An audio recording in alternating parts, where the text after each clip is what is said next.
واسع الكرم يا ربي بالمصطفى بلغ مقاصدنا واغفر لنا ما مضى يا واسع الكرم محمد أشرف الأعراب والعجم محمد خير من يمشي على قدم محمد بسيط الأعراف جامعه محمد صاحب الإحسان والكرم يا ربي بالمصطفى بلغ مقاصدنا واغفر لنا ما مضى يا واسع الكرم محمد تجوز لله قاتبة محمد صادق الأقوال والكلم محمد ثابت الميثاق حافظه محمد طيب الأخلاق والشيم يا ربي بالمصطفى بلغ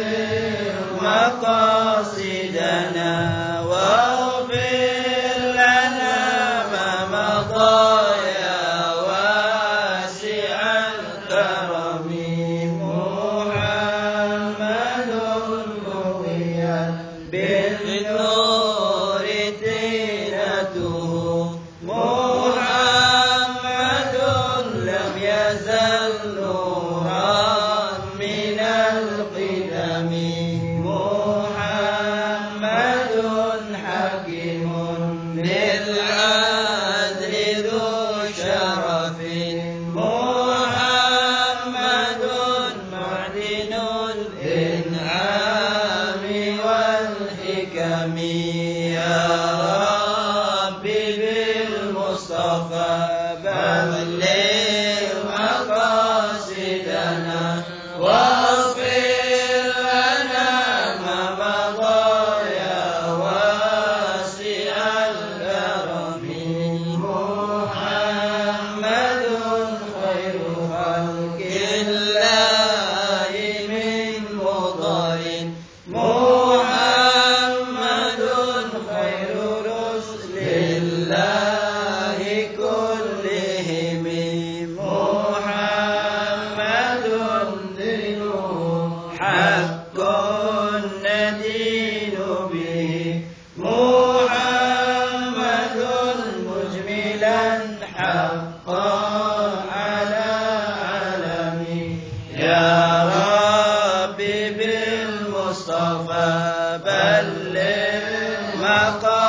مقاصدنا واغفر لنا ما مضى يا واسع الكرم محمد ذكره روح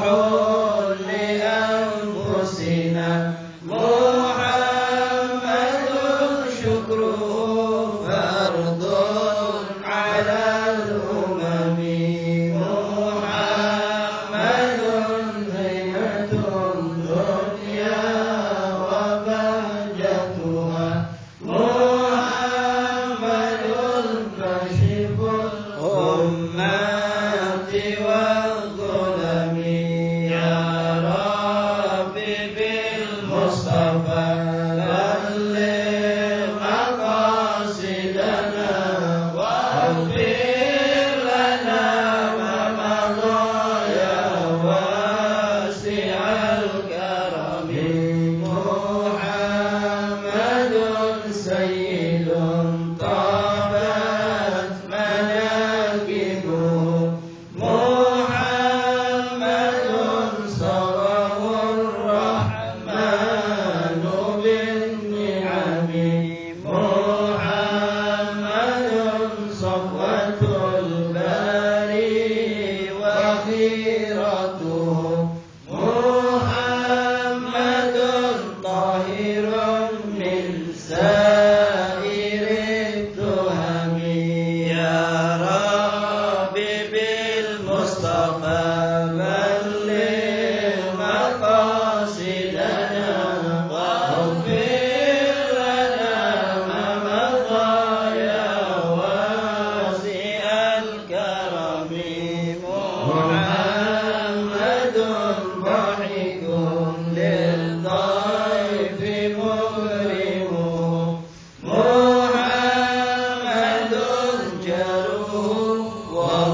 Bismillahirrahmanirrahim. Alhamdulillahirabbil alamin wa bihi nasta'in ala umuri dunya waddin wa sallallahu wasallam ala khairi khalqillah ajma'in sayyidina wa maulana Muhammad sallallahu alaihi wa ala alihi wa sahbihi wa man tabi'ahum bi ihsan ila yaumiddin wa alaina ma'ahum wa bihim bi rahmatika ya arhamar rahimin. Nawayna ta'allum at-ta'lim wa ifada al-istifada wa nafa' al-iktifa' dhakr at-tadhkir hatta 'ala at-tamassuk bi kitabillah سنة الرسول والدعوة إلى الهدى والدلالة على الخير اتباع مرضات الله والقرب والثوابه. اللهم أغننا بالعلم وزينا بالحلم وأكرمنا بالتقوى وجملنا بالعافية يا أرحم الراحمين. ربي زدنا علما وارزقنا فهما سبحانك لا علم لنا إلا ما علمتنا إنك أنت العليم الحكيم. وتب علينا يا رب إنك أنت التواب الرحيم. اغفر لنا وارحمنا وأنت غفور رحيم فانصرنا على القوم الكافرين. اللهم يا من وفق أهل الخير والخير وأعانهم عليه اللهم الخير وأعنا عليه. اصلح لنا شأننا كله ولا تكلنا إلى أنفسنا ولا إلى أحد من خلقك طرفة عين. معاشر الحاضرين مستمعين رحمكم الله حفظكم الله ووفقكم الله.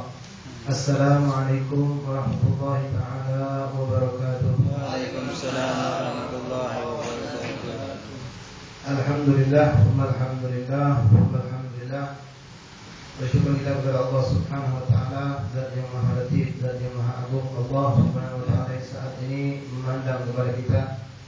Allah yang menggerakkan hati kita, langkah kaki kita untuk berkumpul di tempat ini. Yang mana Allah tidak mengumpulkan kita kecuali insyaallah hendak memberikan kemuliaan untuk kita di kehidupan dunia dan di akhirat kelak yang lebih pasti. InsyaAllah tidak Allah kumpulkan kita di tempat ini kecuali Allah ingin mengangkat derajat kita, ingin mengampunkan dosa-dosa kita, dan akan memberikan kepada kita pahala-pahala yang berlimpah. Ma'asyiral hadirin, mari kita niatkan juga pertemuan kita pada malam hari ini sebagai tanda syukur kita atas nikmat-nikmat yang Allah berikan, nikmat sehat walafiat, nikmat kelapangan waktu, dan yang terbesar yang kita dapatkan dan kita rasakan adalah nikmat taufik dari Allah Subhanahu wa taala. Semoga dengan kita mensyukuri nikmat Allah ini, Allah tambahkan terus nikmat-nikmat tersebut sehingga kita dicatat sebagai hamba yang bersyukur insyaallah. Dan kita minta kepada Allah Subhanahu wa taala semoga menerima amal-amal kita dan Allah berikan juga kebaikan-kebaikan yang ada pada majelis kita kepada orang-orang yang kita cintai, daripada saudara kita, teman kita, handai kawan, dan terutama orang tua kita, baik mereka yang masih bersama kita ataupun yang telah mendahului kita. Ma'asyiral hadirin rahimakumullah. Hafizakumullah wa hafizakumullah. Melanjutkan daripada baca kitab Bidayatul Hidayah yang dikarang atau disusun oleh Hujjatul Islam Abi Hamid Muhammad bin Muhammad bin Muhammad Al-Ghazali rahimahullah ta'ala wa nafa'ana fil ulumi fid dharain amin. Masih kita di dalam masalah memanfaatkan waktu dengan taat kepada Allah, yang mana beliau mengajak kita membahas atau memperhatikan tentang amalan-amalan yang kita lakukan mengiringi sholat-sholat kita di waktu. Kemarin telah banyak disebutkan tentang sholat-sholat sunnah yang hendaklah kita lakukan dan juga amalan-amalan.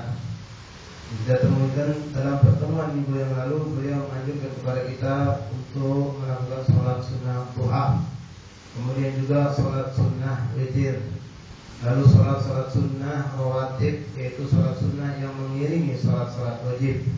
Di antaranya sholat 4 rakaat sebelum zuhur, juga sholat sunnah setelah zuhur 2 rakaat, kemudian sholat 4 rakaat sebelum asar, yang mana Rasulullah mendoakan bagi orang yang sholat 4 rakaat sebelum asar, Allah akan menyayangi mereka.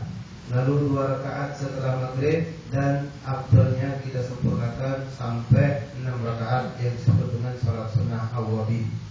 Nah, malam hari ini akan kita lanjutkan pembacaan kitab tersebut. Qala al-mu'allif rahimahullah ta'ala wa nafa'ana fil ulumi fid dharain amin. Kemarin terakhir kita baca yaitu beliau mengajarkan kepada kita sebelum maghrib hendaklah kita memperbanyak beristighfar kepada Allah Subhanahu wa taala, sebagaimana Allah Subhanahu wa taala telah menyifatkan hamba-hambanya yang saleh, dan Allah pun menyuruh kita untuk memperbanyak istighfar tersebut dan bertasbih bertahmid kepada Allah Subhanahu wa taala. Memperbanyak tasbih, tahmid dan istighfar kepada Allah ketika penutup malam, yaitu menjelang masuk waktu maghrib. Lalu kita pun bergegas ke masjid sebelum adzan, kata beliau. Kemudian kita melakukan sholat maghrib. Wa in shallaita ba'dahuma arba'an tutiha fa hiya aidan sunnah. Setelah sholat wajib maghrib, lalu kita melakukan sholat sunnah 2 rakaat ba'dal maghrib wa shalla ba'da dzalika qabla an tatakallama rak'atain. Seperti tadi, setelah kita sholat maghrib, sebelum kita ngobrol tentang apa urusan dunia, sebelum kita ngobrol tentang apapun, kita lakukan sholat 2 rakaat sunnah. Lalu kalau kita mampu, lakukan 4 rakaat, jadi 6 rakaat, yang mana ini dikenal dengan sebutan sholat sunnah awwabin. Dalam riwayat hadis Rasulullah SAW mengatakan, barang siapa yang sholat maghrib lalu dia melaksanakan sholat 6 rakaat sunnah dan tidak diselingi dengan ucapan atau perkataan-perkataan yang bukan berupa ibadah atau zikir, yaitu ucapan-ucapan duniawi, maka Allah akan memberikan ganjaran ampunan dosa selama 12 tahun.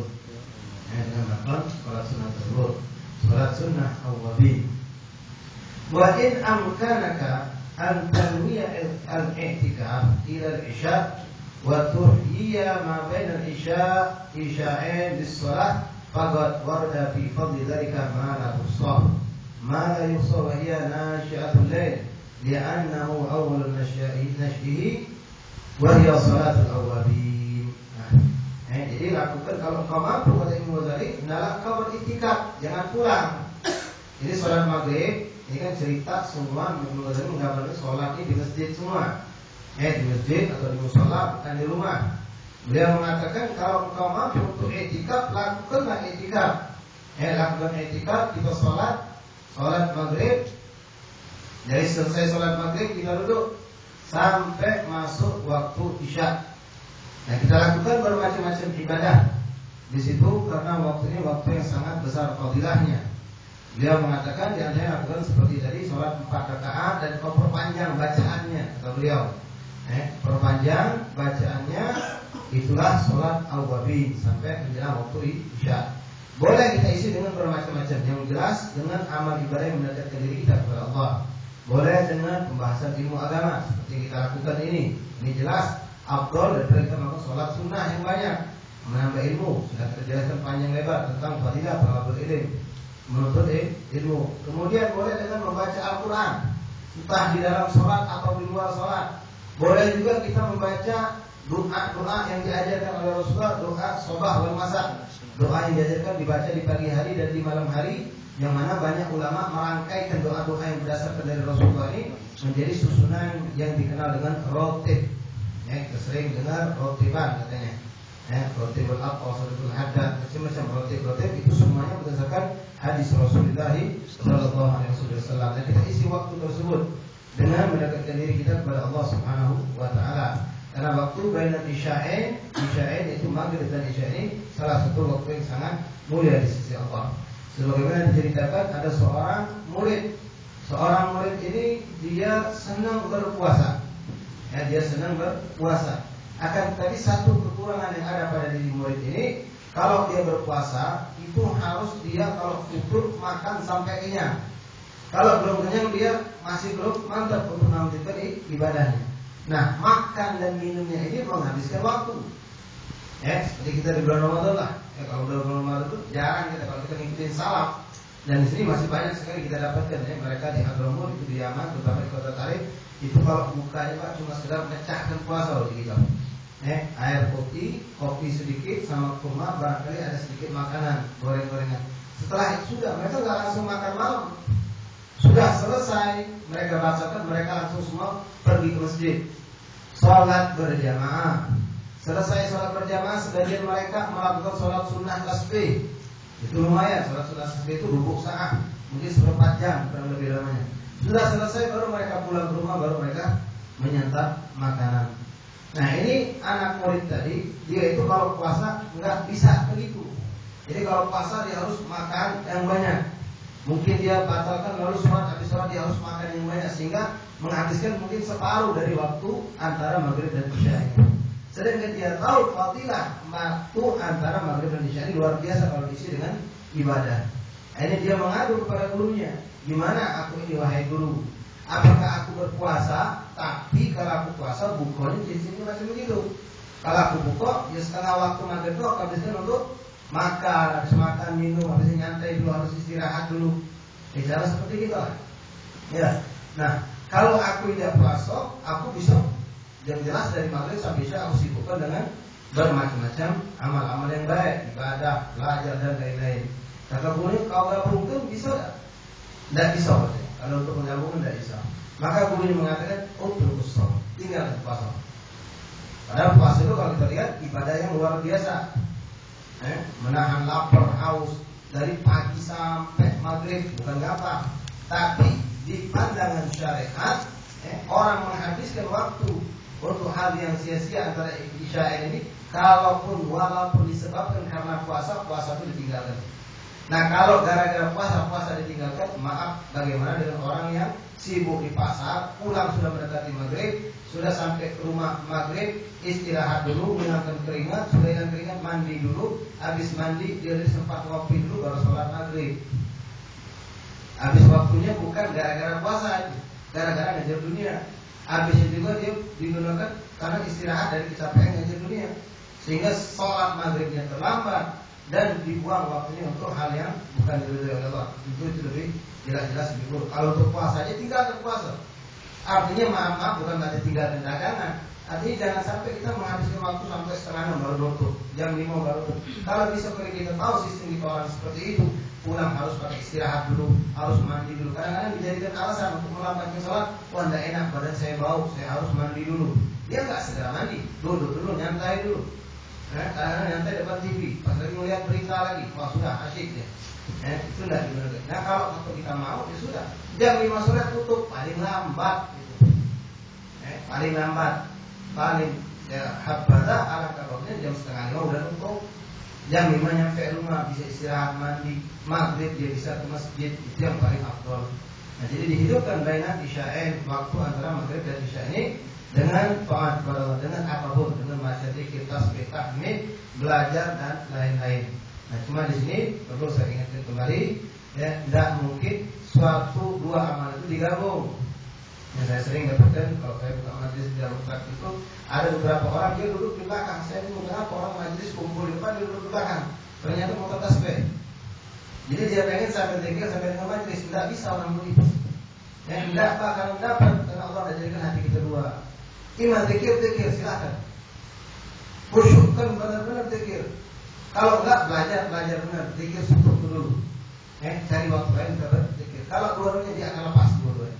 Zikir enggak pada puncak khusyuknya, ilmu pun enggak masuk diserap dengan baik. Jadi pilih salah satu. Waktu zikir kita letakkan pada posisinya, waktu belajar pun kita letakkan pada posisinya. Nah, itu yang diajarkan oleh para ulama kita. Beliau menganjurkan kalau bisa iktikaf jangan kita ulang dulu lah antara maghrib dan isya itu dengan ibadah kepada Allah Subhanahu wa taala. La ilaha illallah Muhammadur Rasulullah sallallahu alaihi wasallam. Wa su'ila Nabi sallallahu alaihi wasallam an qaulillahi ta'ala tatajafa junubuhum 'anil madaji. Ini riwayat dari Ibnu Abbas radhiyallahu ta'ala anhu. Ketika Rasulullah ditanya tentang firman Allah, tatajafa junubuhum 'anil madaji, yaitu orang-orang yang menjauhkan mereka punya badan dari tempat tidur. Untuk apa? Menjauhkan dengan ibadah. Jadi mereka tinggalkan tempat tidur mereka dengan beribadah. Di sini memang penafsiran macam-macam.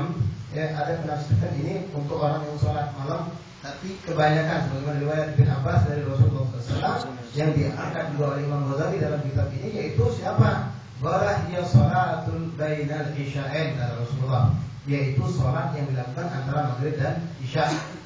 Itu orang yang meninggal tempat istirahatnya, mereka menyibukkan diri dengan ibadah kepada Allah Subhanahu wa taala.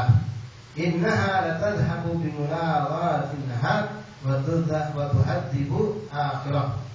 Itu merupakan menghilangkan daripada semua artinya maksiat atau kotoran atau kegoflahan kita ketika di siang hari, kesalahan kita, kelalaian kita itu akan dihapuskan dengan kita melakukan ibadah, melakukan sholat 6 rakaat antara maghrib dan isya. Jadi dan juga akan mendatangkan keberuntungan akhirat. Wal mulawat jam'ul mulawat wa huwa min al-lahu, itu kelupaan, ghaflah. Fa idza dakhala waqtu isya fa shalli 4 rakaat qabla farad ihya'an lima bainal adhanain fa fadlu dzalika katsir. Wa fil khabar inna du'a bainal adhanain wal adhan wal iqamah adhanain la yurad. Ma'asyiral hadirin rahimakumullah, Imam Ghazali kemudian mengatakan setelah kita iktikaf sampai nanti masuk waktu isya. Setelah masuk waktu isya itu kita sholat sunnah. Nah, kalau sholat sunnah rawatib muakkadanya itu enggak ada, yang ada ba'da isya. Yang ada juga boleh kita lakukan sholat sunnah 4 rakaat atau 2 rakaat qabla isya, itu ada, boleh, tapi bukan muakkadah, artinya bukan yang ditekankan benar. Artinya maaf, bukan kita menyepelekan sunnah. Jangan, misalnya saja kita keburu-buru pengen keluar atau kita ada hajat apa, mau sholat sunnah misalnya, contohnya saja kita di majelis seperti ini, azan isya, nanti kita lakukan sholat sunnah qobliyah isya, itu bukan muakkadah. Kalau muakkadah jangan sampai kita tinggalkan sama sekali. Nah, kalau seandainya ada orang sholat sementara ada yang lagi wudu, si fulan yang sholat di depan ini, sholat sunnah dia dapat serakaat, dia berhenti, masuknya oh itu lagi sholat sunnah, saya juga mau sholat sunnah.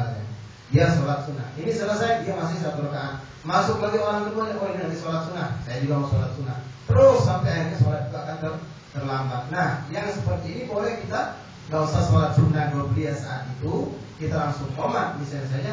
Nah, terus kalau pengen sholat sunnah qobliyah masih boleh nggak? Masih boleh. Ya, sudah berapa kali saya sampaikan di majelis ini, bisa kita lakukan setelah sholat isya. Seperti zuhur juga, kita pengen sholat zuhur, sholat qobliyah zuhur, atau orang udah qomat, apakah kita tetap ngotot pengen sholat sunnah? Ya jangan begitu, itu orang bodoh. Kerjakan dulu yang wajib berjamaah. Setelah itu, gimana dengan sholat sunnah qobliyah zuhurnya saya? Boleh dilakukan setelah sholat zuhur dengan niat bukan qadha, tapi tetap ada sholli rakaat ini qabla zuhur atau pengen 4 rakaat qabla zuhur. Nah, di sini beliau menunjukkan 4 rakaat sebelum isya. Nah, ini pun kita harus melihat sikon, jangan sampai gara-gara kita melaksanakan sholat sunnah, apalagi sholat sunnah yang goyah muakkadah, orang jadi nungguin kita. Nah, itu mengejar suatu yang sunnah tapi menjadikan orang menimbulkan keruh, artinya melihat kita itu nggak bagus. Jadi lebih baik kita lihat sikon, orang pengen cepat kan, apalagi malam orang pengen istirahat, pengen apa, kita lihat keadaan gitu. Jadi jangan kita memaksakan menunjukkan suatu sunnah tapi sampai mengganggu orang lain, tidak diperbolehkan. Kemudian Masyaallah hadirin, beliau mengatakan salat sunnah itu kenapa disuruh berbanyak? Karena mustajab doa antara adzan dan qomat. Antara adzan dan qomat itu jangan kita ngobrol sebetulnya. Adzan nungguin qomat kadang-kadang ada waktu 7 menit, 10 menit, apalagi subuh diperpanjang. Itu jangan dengan diisi dengan ngobrol. Apalagi maaf tahu nih masih sebentar lagi 10 menit lagi, sempat-sempatnya gitu ke rokok. Nah, itu musibah namanya. Karena dia duduk baca tasbih, atau dia baca Quran, atau istighfar menunggu, atau dia berdoa. Karena Rasulullah mengatakan, ad-du'a inna du'a bainal adzan wal iqamah la yurad. Doa yang kita panjatkan antara adzan dengan qomat tidak ditolak sama Allah. Artinya mustajab. Makanya kalau ada orang habis adzan berdoa ditambah sama dia dengan Rabbil firli walidayya tambah Allahumma inna nas'aluka, ya sah-sah saja. Bahkan itu suatu yang bagus. Antara adzan dengan qomat itu mustajab doa, apalagi doa buat orang tua. Terus doa Allahumma inna nas'aluka al-'afwa wal 'afiyah itu memang sangat dianjurkan oleh Rasulullah. Dan kita tambah lagi dengan doa-doa yang lainnya. Wa shalli ba'dahuma 4 rakaat. Kemudian setelah kita melakukan salat sunnah tadi, lalu kita salat di Isya. Salat Isya berjamaah. Nah, salat Isya berjamaah ini terutama kita perhatikan benar, jangan sampai kita lepaskan. Salat subuh berjamaah dan salat Isya berjamaah. Kita usahakan 5 waktu berjamaah. Kalaupun seandainya tidak mampu, maka 2 salat ini jangan tidak berjamaah, yaitu salat subuh dan salat Isya. Karena Rasulullah mengatakan asyaddus shalah al-afdalus shalah 'alal munafiqin salatul Isya wa salatul Fajr. Rasulullah SAW. Salat yang paling berat untuk dilakukan berjamaah oleh orang-orang yang punya penyakit nifaq, munafik, yaitu salat Isya dan salat subuh. Itu paling berat. Jadi na'udzubillah astagfirullah, minta maaf sudah, ini ucapan buat diri saya sendiri. Kalau kita pengen tahu saya ini punya nifaq apa enggak, gimana kita dengan salat Isya berjamaah dan subuh berjamaah. Kalau subuh berjamaah sudah di rumah juga sama, yang penting salat. Atau jamaah yang penting salat berjamaah. Dia ada kesempatan untuk keluar masjid dekat musola, itu berarti na'udzubillah ada kenifakan pada diri kita yang harus kita bersihkan. Rasulullah SAW mengatakan, sampai Rasulullah mengatakan, lau ya'lam ma fihima la atauhuma walau habwa. Kalau mereka orang-orang munafik itu yang enggak mau sholat berjamaah subuh dan Isya di musola di masjid, tahu tentang apa Allah berikan, Allah limpahkan bagi orang yang keluar untuk sholat Isya dan subuh berjamaah di masjid, mereka akan datangi sholat itu walaupun sambil merangkak. Saking besarnya apa yang diberikan oleh Allah Subhanahu wa ta'ala. Kemudian summa shallil farad. Nah, setelah salat wajib, washalli raka'atain. Raka'atain, lalu lakukanlah 2 rakaat, 2 rakaat salat sunnah. Ini sunnah muakkadah. Sunnah muakkadah itu salat sunnah yang Rasulullah tidak pernah meninggalkan sama sekali. Apakah Rasulullah dalam perjalanan ataupun Rasulullah tidak dalam perjalanan, duduk di negerinya, di rumahnya, beliau tidak pernah meninggalkan salat sunnah ini. Mungkin masih kita ingat, yaitu 2 rakaat salat subuh sebelum subuh atau salat sunnah fajar, 2 rakaat sebelum zuhur, 2 rakaat ba'da zuhur, dan 2 rakaat ba'da maghrib, 2 rakaat ba'da isya. Ada ulama katakan 10, ada lagi dari Rasulullah dari Rasulullah 12. Kalau 12 tambahannya itu sebelum zuhur, bukan 2 rakaat tapi 4 rakaat sebelum zuhur. Kemudian setelah itu kata beliau, sholatlah engkau sholat sunnah. Waqra' fihima. Ini kalau kita mau melakukan agak berat, ini namanya sholatul hifdz. Sholat untuk menguatkan hifdz, hafalan, kekuatan, atau juga bisa dikatakan hifdz di mana penjagaan. Yang ini paling hebat dilakukan oleh Imam Ali bin Abi Thalib. Dia dapatkan dari Rasulullah. Dan yang paling banyak mengamalkannya Imam Ali bin Abi Thalib, yaitu melakukan sholat 2 rakaat. Yang pertama 4 rakaat. 2 rakaat pertama kita baca dengan surat Alif Lam Mim Sajdah. Rakaat pertama. Repot ada apa pun bawa Quran. Kalau kita mau bawa Quran, siapkan meja yang tinggi, atau ketika kita mau rukuk letakkan. Kemudian kita rukuk. Nah, tinggal ngatur gerakan, jangan sampai gerakan itu yang sampai membatalkan sholat. Boleh saja. Daripada dikepit boleh. Tapi lebih ikhtiar, lebih penghormatan kalau kita tidak kepit tapi kita taruh di atas meja.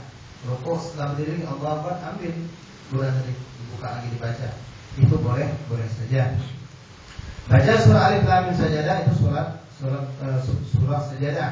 Kemudian Tabarakal Muluk, Tabarakal Ladzi biyadihil mulku wa huwa 'ala kulli syai'in qadir, awal dan juz 29. Atau membaca surah Yasin dan surah Dukhan. Nah, ini kita baca kalau kita bisa. Kalau enggak ya cukup 2 rakaat tadi pada isya, itu jangan sampai kita tinggalkan. Padahal ma'thurun an Rasulillah sallallahu alaihi wasallam.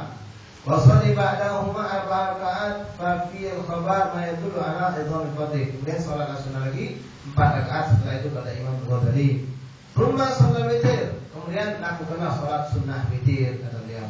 Awtiru ya ahlul Quran. Lakukanlah salat witir wahai ahlul Quran, maksudnya wahai umat Islam.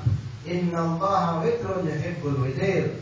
Allah itu ganjil, Allah itu esa, Allah itu tunggal, mencintai yang ganjil-ganjil. Maka disunahkan salat witir ini. Bahkan sebagian mazhab menghukumkan wajib salat witir. Allahumma Imam Syafi'i tidak menghukumkan wajib salat witir. Salat witir ini, masyaallah hadirin, sebagian kita nyangka seperti salat tarawih, adanya di bulan Ramadan saja, sehingga tidak pernah salat witir sehari-harinya. Padahal salat witir ini salat yang ada sepanjang tahun. Cuma bedanya salat witir di dalam Ramadan dan di luar bulan Ramadan ada. Pertama, yaitu kalau sholat witir kita lakukan di luar bulan Ramadan tidak disunnahkan berjamaah. Itu yang pertama. Kalau sholat witir dilakukan di luar bulan Ramadan tidak disunnahkan berjamaah. Kalau di dalam bulan Ramadan disunnahkan berjamaah. Yang kedua, kalau di luar bulan Ramadan tidak disunnahkan dengan suara yang jahar, suara yang keras, kedengaran seperti sholat maghrib dan isya, tapi dilakukan seperti sholat sunnah yang lain-lainnya. Suara cukup kita saja yang mendengar. Itu. Yang ketiga perbedaannya yaitu kalau ini menurut mazhab Syafi'i, dan mazhab lain juga melakukan. Kalau ittifaq masalah apa? Kunut dari pertengahan Ramadan sampai akhir. Kalau kunut subuh memang banyak khilaf. Ada mazhab yang tidak mengatakan sunnah, ada yang mengatakan sunnah. Tapi kunut sholat witir pertengahan sampai akhir itu ittifaq ulama. Hampir seluruh mazhab mengatakan sunnah. Nah, disunnahkan pada rakaat terakhir setelah rukuk. Jadi waktu i'tidal disunnahkan membaca kunut, tapi di luar Ramadan tidak disunnahkan sama sekali. Itu perbedaan antara witir di Ramadan dan di luar bulan Ramadan. Rumah sholat witir ba'da dzalik 3 rakaat. Sebagian ulama ada yang mengatakan 1 rakaat sudah boleh, tapi kebanyakan ulama mengecam kalau orang yang membiasakan diri cuma 1 rakaat. Jadi tidak mau nambah, setiap hari cuma serakaat aja. Ini dikatakan bakhil orang seperti ini, tidak mau memperbanyak sujud pada Allah Subhanahu wa taala. Ada yang mengatakan 1 rakaat, tapi kebanyakan ulama mengatakan paling sedikit 3 rakaat. Paling banyak 11 rakaat. Yang dibaca apa? Untuk yang 8 rakaat, kalau kita melakukan 11 rakaat itu bebas, apapun kita boleh baca. Kalau 3 rakaat itu disunahkan, diajarkan oleh Rasulullah SAW. Rakaat pertama baca Sabbihis, rakaat kedua baca Qul ya ayyuhal kafirun, rakaat ketiga baca Qul huwallahu ahad dan mu'awwidzatain. Nah, untuk 3 rakaat terakhir ini, ma'asyiral hadirin rahimakumullah, hafizakumullah wa qaddakumullah, itu bisa dilakukan dengan 3 cara. Salah satu kaifiyah. 3 cara. Pertama, dengan jalan dipisah antara 2 rakaat dengan 1 rakaat. 2 rakaat dilakukan dengan 1 salam, kemudian berdiri lagi 1 rakaat salam. Ini yang paling afdol. Paling afdol 2 rakaat, usul rakaat dengan witirillah ta'ala Allahu Akbar. Rakaat pertama baca Sabbihis, rakaat kedua baca Qul ya ayyuhal kafirun. Setelah selesai salam, Assalamualaikum warahmatullahi wabarakatuh. Assalamualaikum warahmatullahi wabarakatuh. Lalu berdiri kembali melakukan 1 rakaat. Ini yang paling afdol. Yang kedua, derajat yang afdol nomor 2, menggabungkan dengan 1 salam langsung 3 rakaat dengan 1 tahiyat. Jadi tidak seperti sholat maghrib, dengan 1 tahiyat. Kenapa? Mungkin saya sudah sampaikan pada minggu lalu. Dalam kaidah fikih mengatakan kalau orang ingin membacakan, kita biasanya kalau dalam sholat itu bisa sholat 4 rakaat biasanya atau 3 rakaat, yang disunahkan baca ayat itu sholat rakaat pertama dan kedua saja. Rakaat ketiga tidak disunahkan. Nah, kalau kita ingin melaksanakan membaca ayat atau surat di rakaat ketiga dan keempat, disunahkan tidak melakukan tahiyat awal. Tidak disunahkan melakukan tahiyat awal. Tahiyat awal itu hukumnya sunnah. Nah, jadi untuk sholat witir, yang mungkin sebagian kita suka sholat di tempat-tempat lain, banyak ikhwan kita muslim yang mereka melakukan demikian. Memang itu yang afdol ketimbang orang melakukan 3 rakaat dilakukan seperti maghrib, 2 rakaat tahiyat awal, berdiri lagi tahiyat akhir. Yang afdol adalah kalau dia tadi, karena 3 rakaat itu kita membaca surat semua. Kita membaca 3 rakaat ini membaca surat semuanya. Rakaat pertama tetap kita baca surat Al-Baqarah. Rakaat kedua tetap kita baca Qul ya ayyuhal kafirun. Rakaat ketiga kita baca Qul huwallahu ahad dan Mu'awwidzatain. Nah, karena 3 rakaat ini kita isi dengan ayat semua, dengan surat semua, maka ulama mengatakan tahiyat awal afdolnya dilepas. Hukumnya sunnah tahiyat awal itu. Ya, itu yang kedua. Yang ketiga dilakukan seperti sholat maghrib, 2 rakaat tahiyat awal, berdiri lagi tahiyat akhir. Itu caranya. Nah, ini sholat witir. Adapun bacaan yang suka kita lakukan seperti di tarawih, ya, sebagai musola-musola, setelah 2 rakaat pertama, Assalamualaikum warahmatullahi wabarakatuh, mereka baca ya Tawwab, ya Wasi'al Maghfirah, ya Arhamar Rahimin. Itu sunnah saja, itu cuma doa. Dibaca boleh, enggak dibaca enggak usah diributkan. Ya, yang seperti itu enggak usah diributkan. Apalagi nanti jadikan alasan enggak sholat itu apa? Enggak apa doa-doanya katanya. Sholatnya itu penting, doa-doanya itu cuma sunnah.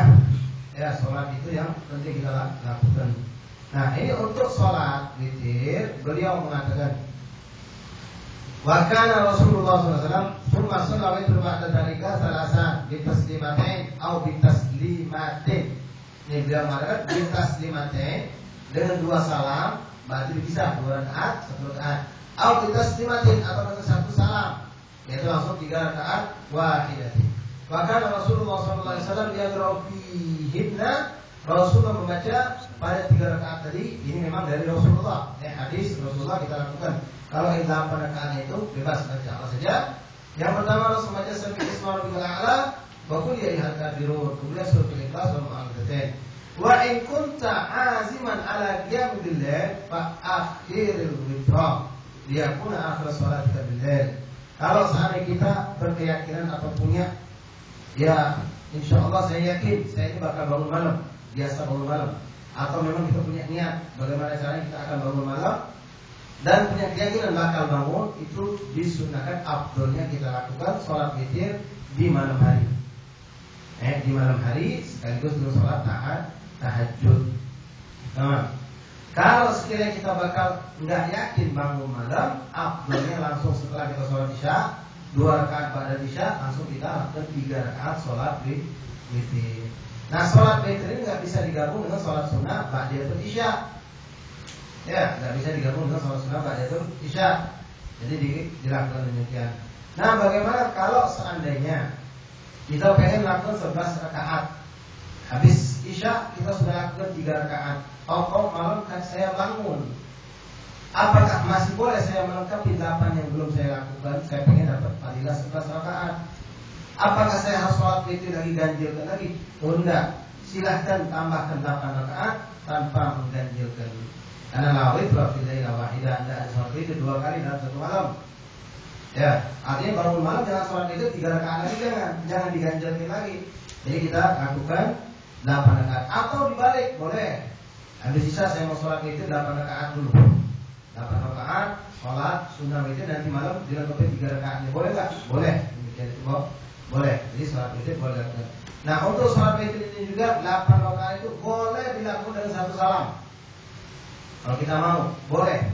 Sholat terus, sholat diri, duduk sampai 8 rakaat baru salam. Assalamualaikum, boleh. Bahkan sampai 10 juga boleh. Bahkan sampai 11 dengan 1 salam juga boleh. Tapi afdolnya yang 1 diusahakan dipisah. Yang 1 terakhir diusahakan dipisah. Itu paling afdol.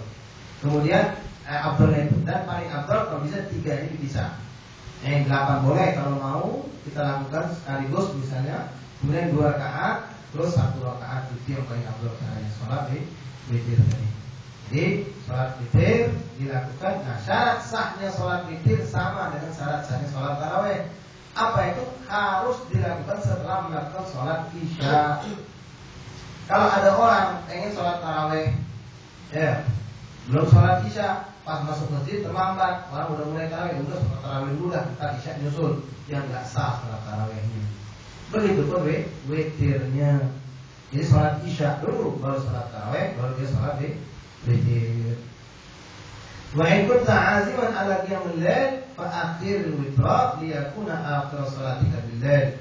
Thumma ishtaghil ba'da dhalika bi mudhakaratil ilm. Setelah selesai kita sholat witir, selesai semua, maka sibukkan diri kita dengan menambah ilmu pengetahuan, al-mufaqahatul kitab, atau membaca kitab-kitab atau buku yang berfaedah. Wala tastaghil bil lahwi wal 'ab. Jangan kau isi waktu dengan hal-hal yang membuat kita lupa kepada Allah, atau dengan suatu permainan yang juga membuat kita lupa kepada Allah.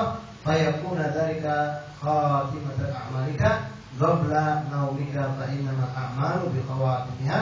Dan jadikanlah ibadah itu penutup daripada malamnya kita sebelum kita tidur, karena beliau katakan fa innamal a'mal, sungguhnya suatu amal itu biqawatimiha, tergantung pada penutupnya. Jadi kita tutup hari-hari kita sebelum tidur dengan ibadah kepada Allah Subhanahu Wa Taala. Nah, di antaranya di sini disunnahkan sebelum tidur kita memperbanyak zikir. Di antaranya kita membaca surat Tabarak sebelum tidur. Baca surat Tabarak mungkin habis sholat isya kita baca. Kalau sekiranya kita nggak hafal, kalau sudah mau tidur, sudah pakaian tidur, sudah buka baju, mau tidur, mau pegang Quran, rasanya gimana? Ya, jadi kita baca lah habis sholat isya, baca surat Tabarak. Tiap hari kita baca. Enggak sempat pada maghrib boleh, pada isya boleh, mau tidur boleh. Kalau kita hafal ya, ketika kita sudah mendekati tempat tidur kita baca, itu lebih afdal. Kemudian beristighfar, itu harus kita perbanyak istighfar terhadap diri kita, dan kita ingat, ada enggak dosa saya sama orang lain? Ada enggak saya zalim sama orang lain? Nah, ini perlu ingat, jangan sampai kita tidur kita sudah melakukan dosa-dosa kepada orang lain, karena tidur itu sudah dianggap seperti kematian. Yang berapa banyak orang yang tidur tidak kembali lagi juga ada. Jadi disunahkan, nanti di sini ditulis dalam bab yang akan kita baca pertemuan yang akan datang, ada naum, sampai di situ Rasulullah menyuruh kita disunahkan bikin wasiat. Setiap 3 hari diperbaharui wasiat. Sebelum tidur bikin wasiat, sunnah. Barangkali ada hutang sama siapa tidak dicatat. Wasiat kita punya janji sama siapa dicatat. Selain di antara wasiat yang penting itu wasiat bittaqwallah, menyuruh orang-orang yang ada pada tanggungan kita, anak istri keluarga untuk takwa kepada Allah Subhanahu wa Ta'ala. Itu di antaranya yang disunahkan. Kemudian ma'asyiral hadirin rahimakumullah, ya, di sini sebagian ulama berdasarkan hadis Rasulullah SAW, mereka benar-benar menjaga jangan sampai kalau sudah malam selesai sholat itu masih membicarakan tentang duniawi. Urusan dia itu benar-benar ditinggal sama mereka. Sudah benar-benar untuk malam mereka tidak lagi mengingat tentang dunia, mereka hanya ingin kepada Allah, zikir, tasbih, tahmid dan istighfar. Kemudian mereka tidur dengan melaksanakan sunnah Rasulullah, yang insyaallah akan kita jelaskan pada pertemuan yang akan datang bagaimana adabun naum yang diajarkan oleh Imam Ghazali radhiyallahu anhu. Mungkin ini saja yang bisa saya sampaikan pada pertemuan malam hari ini, mudah-mudahan ada manfaatnya. Ada ma'qulukum astaghfirullah li wa lakum wa li walidikum wa a'udzubikum. Wassalamualaikum warahmatullahi wabarakatuh.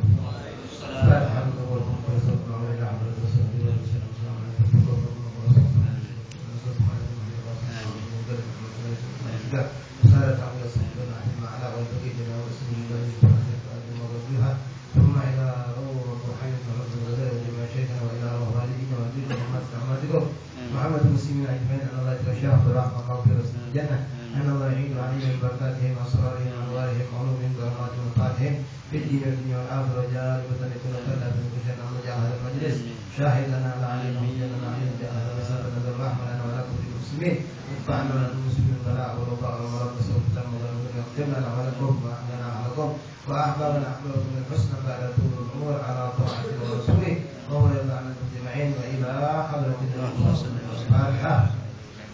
بسم الله الرحمن الرحيم. مالك يوم الدين. صراط المستقيم صراط الذين أنعمت عليهم غير المغضوب عليهم ولا الضالين. آمين. Bismillahirrahmanirrahim. Allahumma bihaqqi al-Fatiha, sirri al-Fatiha, bihaqqi al-Fatiha, iftah lana bab al-khair, waj'alna min al-khair, fi kulli khair. Allahumma ya man faqaha al-khair wa a'anahu alayh. Allahumma anzil wa inna ilayhi sallallahu alaihi wasallam. Alhamdulillah. Amin. Taqabbalallahu minkum wa taqabbal karim. Bagi yang enggak berwudu silakan berwudu. Pada